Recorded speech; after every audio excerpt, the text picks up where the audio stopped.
Hi there, my name is Aya, you're watching Aya Reads, and I'm here to talk about my recent favorite books. So basically this is going to be my spring favorites.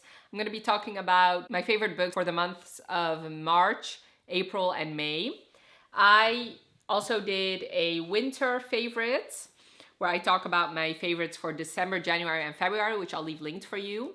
I'll also have each and every one of my wrap-ups linked for you because I'm not going to go too in-depth about all of these books since I've already talked about them a lot on this channel.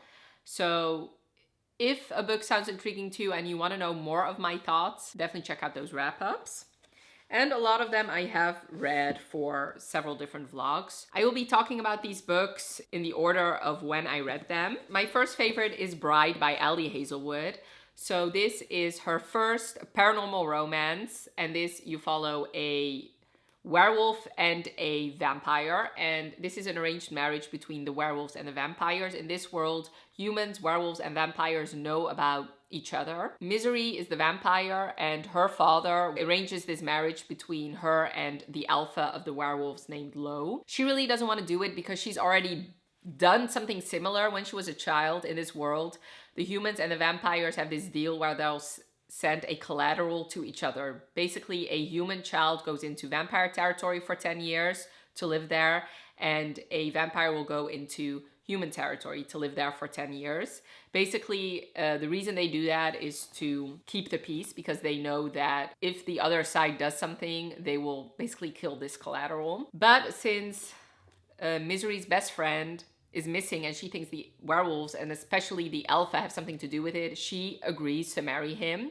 So she marries him, she goes in and lives with Lo, the alpha, and there she finds out that maybe things are not what they seem, maybe she's been told lies about the werewolves, and there she falls in love with Lo and his little sister, who he's basically taking care of. I really enjoyed this book. First of all, I really love werewolf romances, and I really love Ali Hazelwood, so this I was bound to love.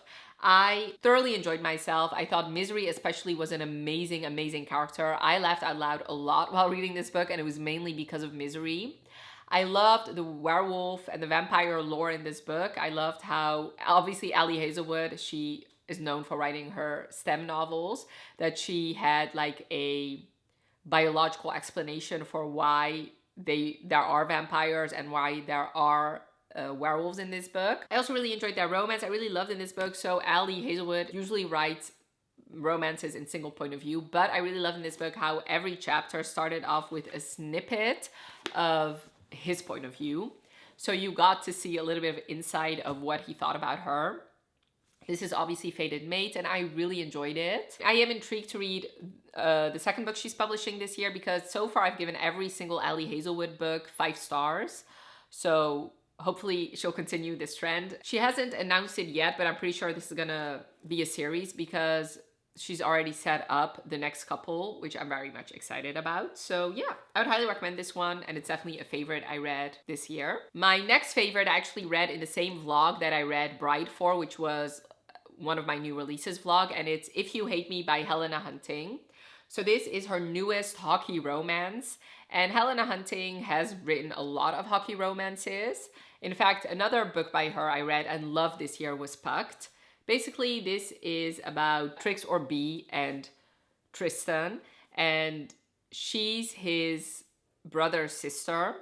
And no, wait, I said that wrong. She's his best friend's sister. She's been working at this job that she hates and living with these people that she hates. So on the same day she quits her job, she also leaves her apartment, and then she asks her brother if she can stay at his place until she finds a new place to live. But her brother lives with his best friend Tristan, and they kind of hate each other. When they were growing up, he constantly called her Beat, meaning beat it. Every time she wanted to hang out with them, he didn't want to. Now they're living together. They're both very attracted to each other, but they cannot stand each other. Him for emotional repressive reasons. So basically when he was 12, his mother left them, and he basically had to take care of his 2 younger brothers. And because of that, he has been emotionally repressed, and he also doesn't want anybody else to take care of because he already feels like he's taking care of his family. And she just doesn't like the way that he treats her. But since they're very attracted to each other, they decide to start hate fucking. and they have amazing chemistry in the bedroom. They slowly get to know each other, and he is unwilling to admit how much he cares about her, but he does little things to show that, like she's obviously looking for another place to stay, and he just shoots down any place that she comes up with, like giving an excuse as to why it's unsuitable for her. And she helps him and her brother with their meal plans. And I really enjoyed this book. I do have to say, this is really not for everybody because the hero is like a dick for a large portion of this book, but I loved him. What can I say? I don't know what's wrong with, like, I don't know what that says about me, but I kind of like those heroes. I do have to say, he is the opposite of Alex Waters from Puck. Like, he's like, Alex Waters is like the perfect man. Tristan is not so much, but I did enjoy him. Also, this book not only has a third act breakup, it has a fourth act breakup, and usually I'm not a really big fan of third act breakups, but I did feel like in this book, since he had so many issues that he needed to get through, it fit for this story, and it definitely fit for this hero. I thought this book was funny, and Helena Hunting is slowly becoming one of my favorite authors. I just really enjoy the way she writes, especially her heroines, but also her heroes. And I was rooting for them by the end. And I loved it every step of the way. I really loved them, like, before they admitted feelings. Like, I really liked the hate fucking. And I do enjoy, if you're gonna have a hate to love romance where there's sex involved, that they have sex while hating each other. That is one of the reasons why I love Twisted Hate so much. And it's also one of the reasons why I love this one so much. So I would highly recommend it. It's definitely a favorite I read this spring. And the next book actually comes out this summer in July, and I cannot wait. Another favorite is the Mindfuck series by St. Abbey. So I actually read the first novella in the winter. I read it in January for the first vlog I did for the year, and I enjoyed it, but I gave it 4 stars, and I didn't really continue on with the series, even though it did end on a cliffhanger. And then in the spring, I decided to try and finish the series. After I read the second book, I just could not stop reading it. Like, this series lived in my mind rent-free for at least a month. Like, I just could not stop thinking about these characters. I could not stop reading this series, and I just really fell in love with this book. Well, I call it a book because technically it's 5 novellas, so overall this whole series only has about 600 pages, so it's like a little bit of a longer book. You follow Lana and Logan, and Lana is a serial killer. Basically, something awful happened in her past, and she has spent the last 10 years crafting her revenge, and now she is getting that revenge. Basically, there were these group of men who did, like I said, something awful to her, and now she is torturing and killing them one by one.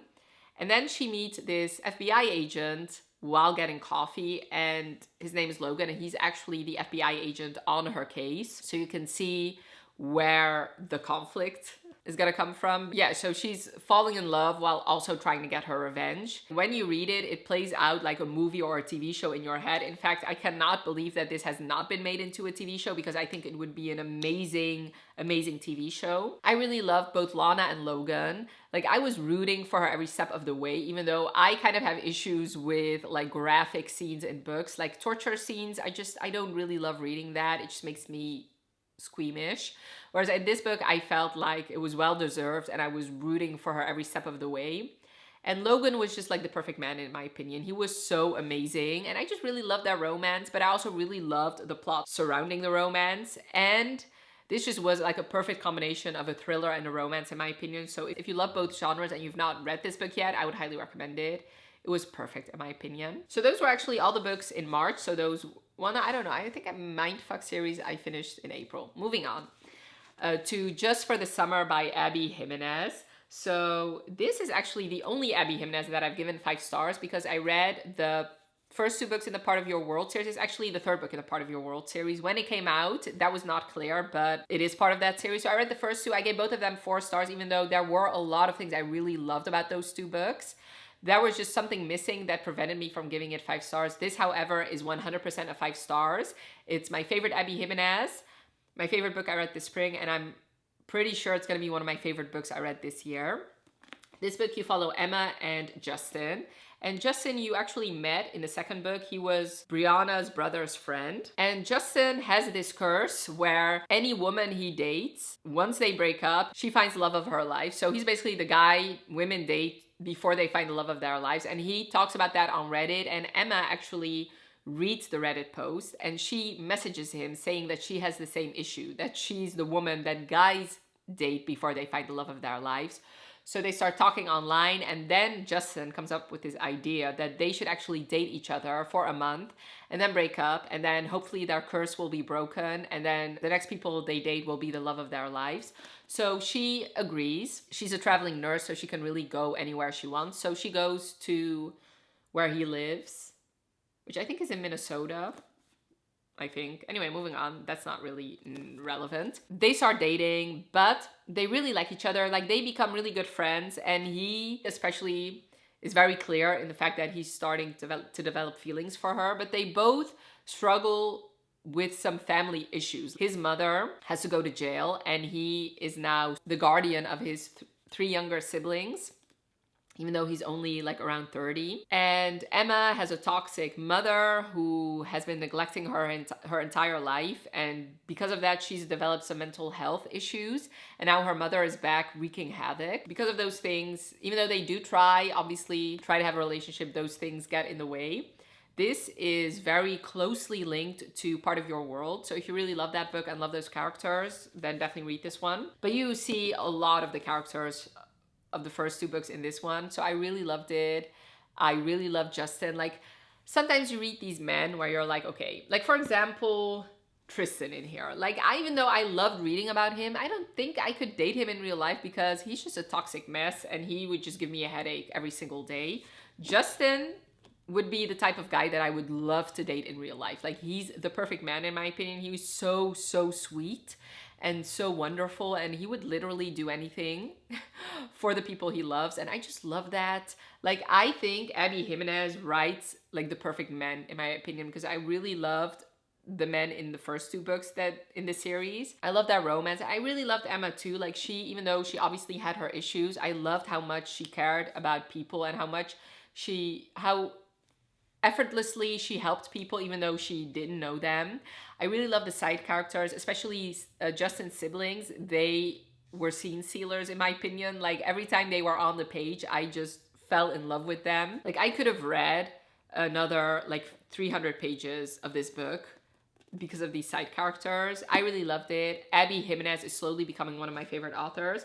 I am planning on reading her first series, even though I do know that especially the first book didn't get the best reviews, but I know the second book, Bookables really loves the second book, and it sounds like something I really love. But yeah, I'm planning on reading all of her books. This one was perfect in my opinion. Then I really loved Wild Love by Elsie Silver. Of course, Elsie Silver is definitely one of my favorite authors. I read the Chestnut Spring series by her, and I really loved almost all of the books. I gave 4 books in that series 5 stars, and then 1 book I gave 4 stars. This is another 5-star for me. This book, you follow Ford and Rosie, and Ford is Willa's brother from Heartless, from the Chestnut Spring series, so that is how these series are connected. Willa actually makes an appearance in here, so if you really loved Heartless and loved Willa, then definitely read this book. Ford is a billionaire. He set up this Spotify type service in this world, and then because of betrayals, he left that life behind, and now he's back at the town where he was happiest, which is Rose Hill. And Rosie also left Rose Hill to live in the city for 10 years.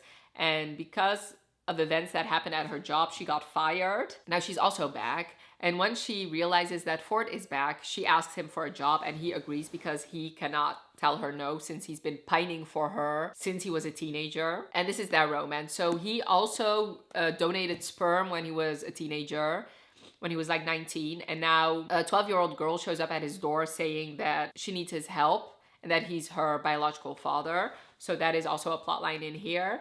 I really love this. I really loved Rosie and Ford. I love this pining hero. Like, I loved how slowly in this book it is revealed how much and for how long he's been pining for her. I loved their relationship. I love this small town. I'm really looking forward to reading more in this series. I believe every single book in this series is going to be a single dad in some way. And of course, like Elsie Silver, I really love her books because she's like the perfect combination of like sweet and sexy in her stories. I've always loved Elsie Silver's smutty scenes because I think she does them very well. And I loved how they were opposites attract and how she was constantly messing with his resolve. And I just loved how he could like not say no to her because he's been loving her for so long. And there's diary entries in here from Rosie that may or may not reveal that maybe she liked him more than she thought she did. I did enjoy Cora in this book, the little girl. I just thought that she added that was just an interesting character to add.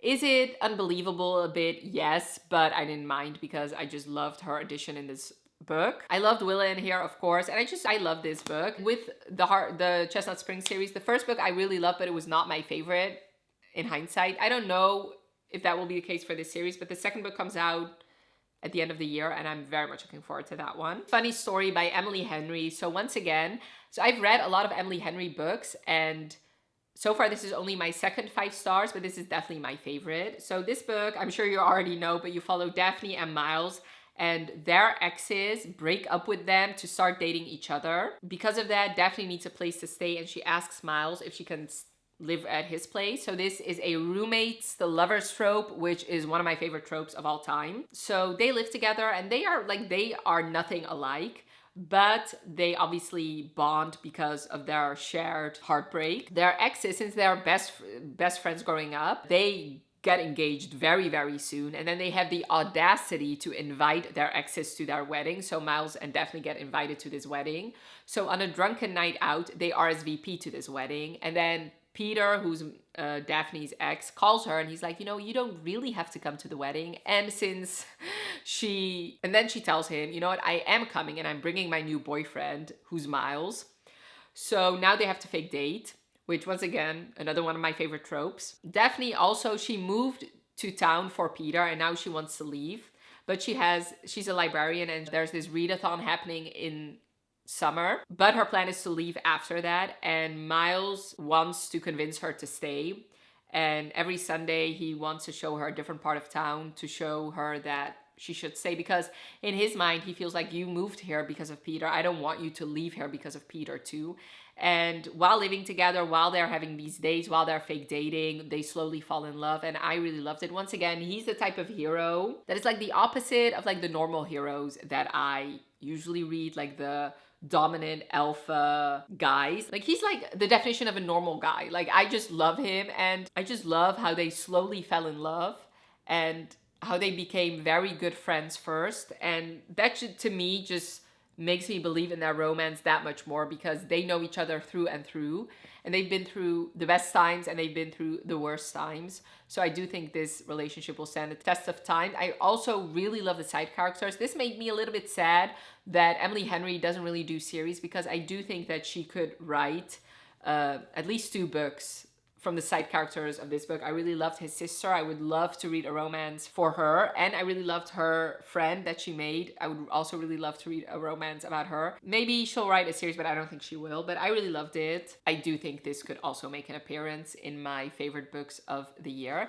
And the last 2 books I loved are part of the same series, and they are King of Wrath and King of Greed by Anna Huang. So let's talk about King of Greed first, since I read that one first. So this is the 3rd book in her Kings of Sin series, and each book follows a billionaire personifying a different sin, and obviously this one is greed. Basically, you follow Dominic and Alessandra. They've been married for 10 years. They used to be so very much in love, but they met when he was poor. And she had money. Her mom is a famous model. So he's basically made it his mission in life to become as rich as he possibly can to provide for his beautiful, lovely wife, but also to prove his haters wrong.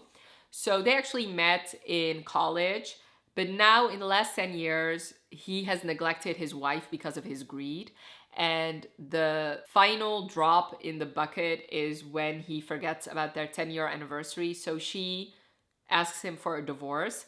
He at first doesn't want to give it to her, but when he finally realizes how much he's fucked up, he reluctantly agrees.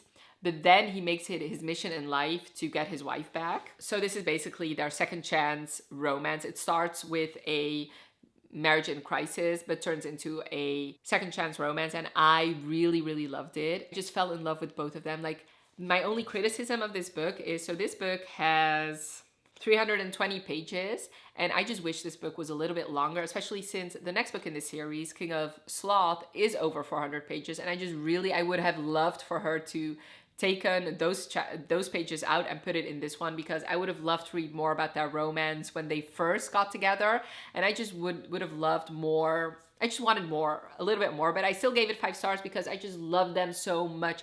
I loved him. I loved his type of groveling, because he could not grovel with money, because money was kind of the root of their problems. His greed caused their divorce, so he needs to make it up without throwing money at the problem. And I just loved how much he loved her. Like, it was not a mistress getting, like, that was the cause of their divorce. It was his greed, like I said, but he's always loved her, and it was kind of because, like, for her that he did all those things.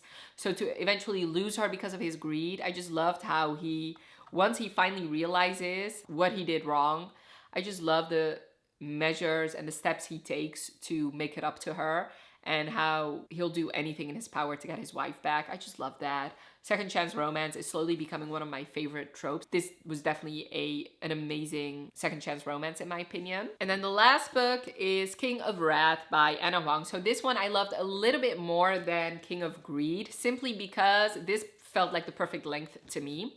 So this is actually the first book in the Kings of Sin series, but it's the book that I read last. I actually started with King of Pride, which I read for the Goodreads Choice Awards.